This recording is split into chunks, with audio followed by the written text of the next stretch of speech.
aider ces soldats par l'intermédiaire du Argadol. Argadol, donc, c'est ce militaire que nous connaissons, avec lequel nous sommes en lien, et qui, lui, va faire le pont, la passerelle avec les soldats pour les intégrer beaucoup mieux et pour un petit peu désamorcer la tension que leur solitude peut générer.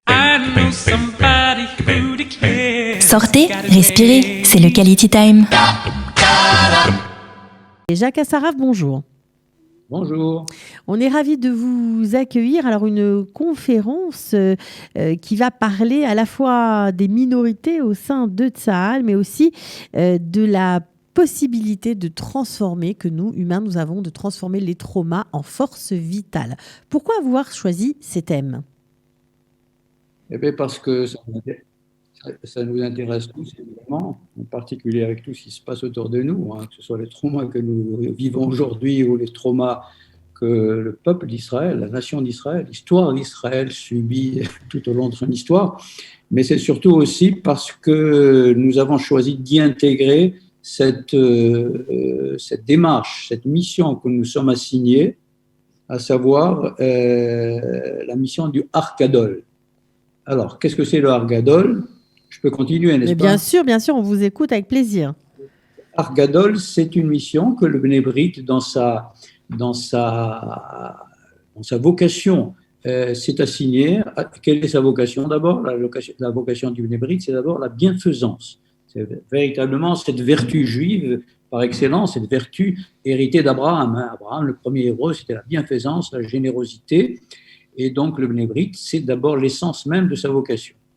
Alors, le Argadol, qu'est-ce que c'est ? C'est une mission que nous sommes donnés d'aider Tsahal. Tsahal, évidemment, c'est une institution que tout le monde connaît, bien sûr, et que tout le monde respecte et que tout le monde admire.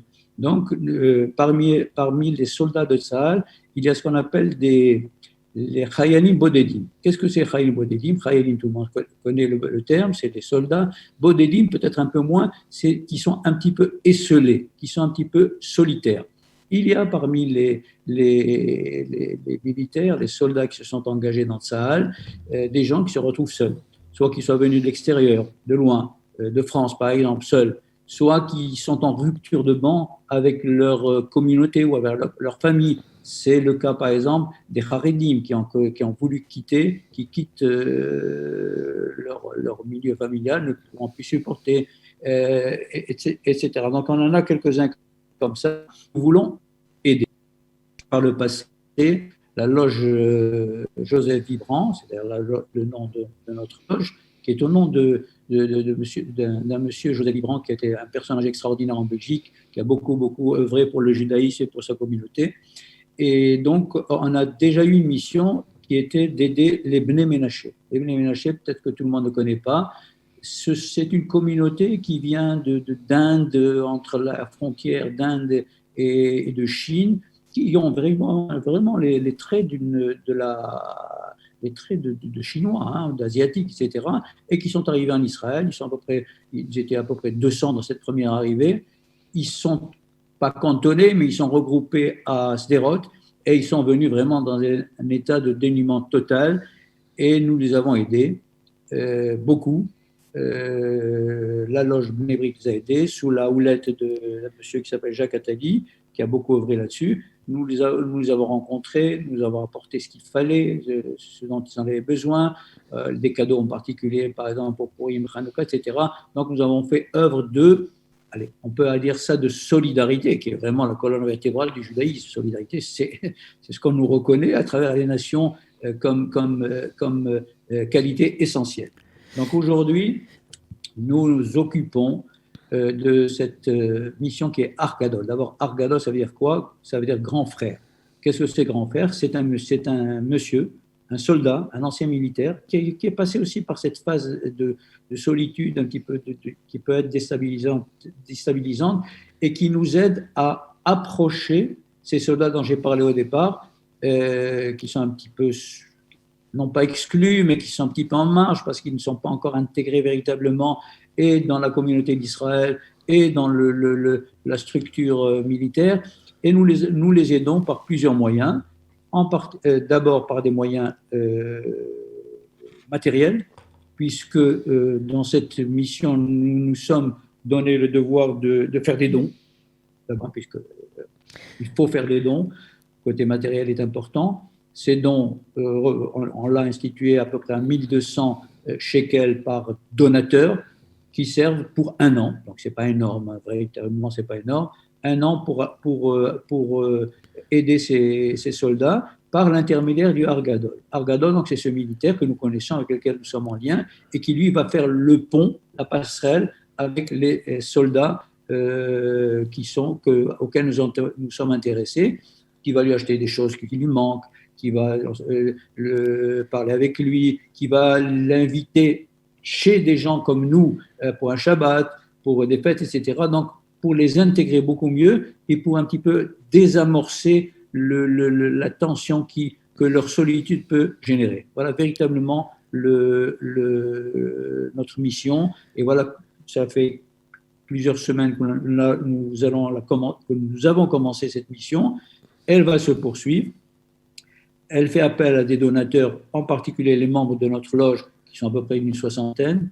Nous allons diffuser cette démarche pour le 9 septembre, effectivement. Alors, justement, vous avez bien sûr, vous organisez différentes activités pour vous permettre, bien sûr, au-delà des dons de vos membres, de récolter peut-être encore un peu plus d'argent pour ces soldats. Alors, vous avez choisi cette fois-ci d'organiser une conférence. Est-ce qu'on peut parler plus précisément de la conférence ? Je crois qu'il y aura le journaliste Mathias Inbar, spécialiste des questions sécuritaires, rédacteur en chef du magazine Défense sur I24 News, et Gina Ross, pour ceux qui ne la connaissent pas, elle est présidente des Instituts internationaux de guérison des traumatismes aux USA, en Israël, et bien sûr en Israël, elle est cofondatrice du centre israélien de traumatologie à l'hôpital Herzog. Donc c'est vrai que c'est à Jérusalem, bien évidemment.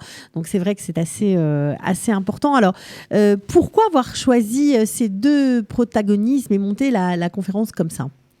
Alors, d'abord, parce que c'est un sujet qui vous intéresse, effectivement, le trauma, ça, on va aller au fond des choses, mais en fait, on s'est arrimé à cette conférence parce que nous avons déjà déclenché notre mission, et donc c'était un moyen, c'est pas le seul, à pouvoir informer les gens, et il y en aura d'autres. Hein. Donc cette conférence était déjà prévue, mais nous nous sommes arrimés à elle pour un petit peu diffuser notre message. Voilà, tout simplement. Elle va se faire par Zoom, il y est invité. Les informations seront diffusées pour ceux qui s'y intéressent. On va profiter donc pour, je ne sais pas si vous voyez cette brochure que nous imprimons, qui donne les informations sur notre action et sur cette mission en particulier, qui nous est vraiment chère. La diffuser partout. Elle va être diffusée dans les lieux francophones essentiellement, puisqu'elle est en français, que ce soit l'Institut français, les synagogues francophones, les boucheries, etc. Et on va faire en sorte que tout le monde soit touché. Donc ça va se faire par cette brochure, par les médias aussi, le vôtre en particulier, nous vous remercions, et par des mails aussi que nous allons adresser à tout le monde. Donc cette conférence a été déjà prévue, parce que le sujet nous intéresse. Et en même temps, nous nous sommes accrochés pour matérialiser, si on veut, concrétiser notre démarche pour essayer de toucher le plus de monde. Et il y en aura d'autres, probablement, malheureusement, toujours en Zoom, parce qu'évidemment, le contact physique n'est pas encore possible aujourd'hui, et nous espérons que cela se fera dans les jours à venir. Alors, justement, en plein temps de coronavirus, évidemment, cette conférence doit être organisée selon certaines règles. Comment vous y êtes-vous pris ? Est-ce qu'il faut réserver à l'avance ? Est-ce que vous pouvez nous rappeler le jour et l'heure de la conférence et combien de personnes pourront y assister ? J'imagine que vous êtes limité. Ah oui, nous sommes limités, effectivement. Ça aura lieu le 9 septembre à 18h, heure israélienne. Oui. Et il faut s'y inscrire. Comment s'y inscrire ? Nous allons diffuser les liens afin que la plupart s'inscrivent. C'est vrai que nous sommes limités. Le Zoom ne permet pas toujours de toucher le plus de monde. Nous allons tous ceux Mais qui s'y enfin, intéressent. Zoom permet aussi, malgré tout, d'être plus nombreux que si vous aviez dû l'organiser en face à face. Donc ça aussi, c'est un C'est avantage. vrai que c'est un plus, effectivement. C'est un des avantages du Zoom. Et surtout aussi que ça va toucher les gens à l'extérieur. C'est-à-dire, mais les gens en France peuvent avec une heure de retard, c'est ça, ou une heure de retard, et donc vont aussi s'y accrocher et éventuellement, nous l'espérons en tout cas, nous apporter leur aide. Déjà, nous recevons des aides de tous côtés, parce que vraiment, cette histoire, ce concept, si on peut dire, de ce garçon, Tsahal, c'est notre avenir, c'est notre défense, c'est notre sauvegarde. Tout le monde y est intéressé, tout le monde y est touché, et donc nous recevons des dons et d'Israël et de l'extérieur, de France, de Belgique, etc.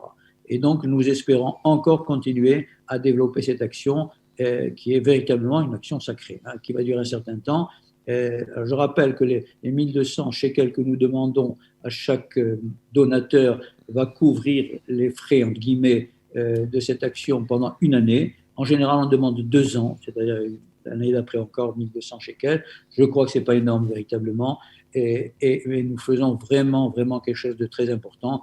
Dans un pays comme Israël, qui connaît véritablement la solidarité, qui est un des pays au monde le plus enrichi du phénomène associatif, et tout le monde en est conscient.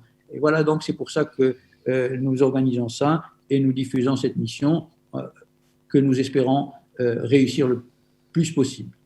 Bien, écoutez, on vous souhaite bonne chance. En tout cas, cette conférence promet d'être passionnante. Évidemment, je sais que Gina Ross parlera également de son livre, Transformer le trauma en force vitale. Et puis, Mathias Inbar, comme je l'ai dit, parlera des minorités au sein de Tsahal. Donc, vraiment, allez-y, connectez-vous sur Zoom. On mettra le lien de connexion sous la vidéo. En tout cas, bravo pour cette initiative et j'espère que de nombreux soldats seuls, grâce à vous, seront tout à fait choyés et se sentiront encore mieux dans leur mission et en Israël. Merci beaucoup d'avoir été avec nous, Jacques Assaraf, ce matin. Merci à vous pour votre sollicitude et je suis sûr que grâce à vous, notre message est encore plus diffusé. Merci. On l'espère. Sortez, respirez, c'est le Quality Time.